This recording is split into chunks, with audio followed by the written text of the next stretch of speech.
like what we saw the Chinese doing. Your work is one of your main focus is around Zimbabwe's sanctions, right? And I think this is something that, if you might agree with me, you are dedicating your life to it. Just to get us started, what are really sanctions? The truth of the matter is that I am committed to Pan-Africanism and the liberation of Africans from imperialism.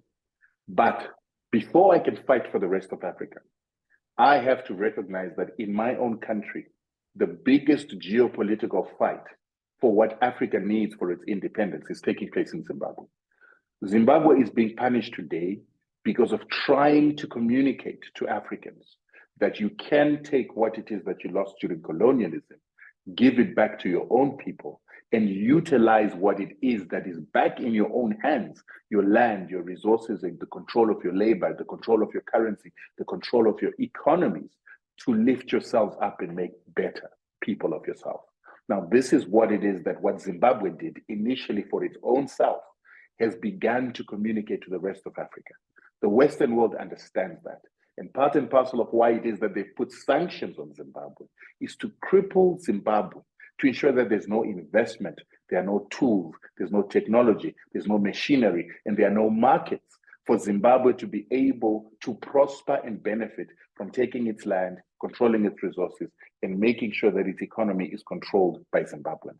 So that's what sanctions are about, an economic warfare to cripple the country and potentially to remove that government through what is called forced regime change, so that they can put puppets who can reverse what has been done by the Zimbabwean government to prove to the rest of the African continent that you can't control your resources, you can't manage your own countries, you can't manage your own economies because you're going to fail.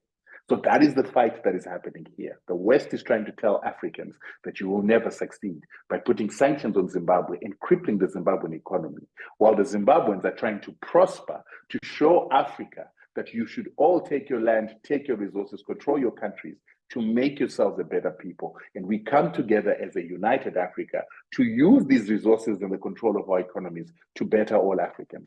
That's the war that's taking place. So I realize that I have to win the war of making sure that Zimbabwe's precedents, the example that Zimbabwe is setting, succeeds, so that other African countries can adopt that. And only then can we then be able to come together as Africans to work together in unity to make a better Africa while controlling our resources, which then turn into the capital and the money that we invest in central banks in Africa and banks in Africa that can fund the African revolution.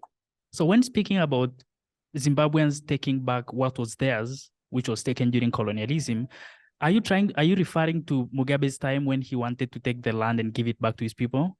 Land from the minority whites who were in the country. That's correct. That's correct. And I always say to people when they talk about this subject, Mugabe did not take land from whites. Mugabe simply took back what is ours.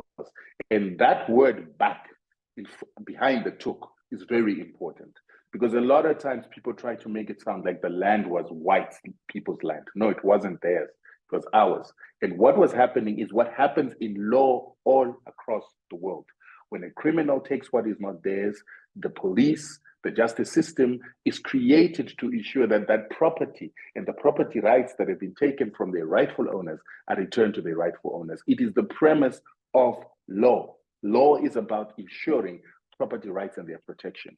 But what has happened in Africa is that the Westerners and white people want us to forget that our property was our property and we had rights to it, and that property needs to come back, and property rights must start with Africans in Africa before it starts being given to anybody else. Hence, a lot of people said, but some of the land that was taken by Zimbabwe or taken back by Zimbabweans was bought by these white people. And we keep asking, where did they buy it from?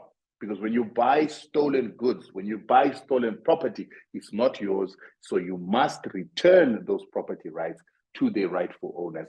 And that is called proprietary reparations.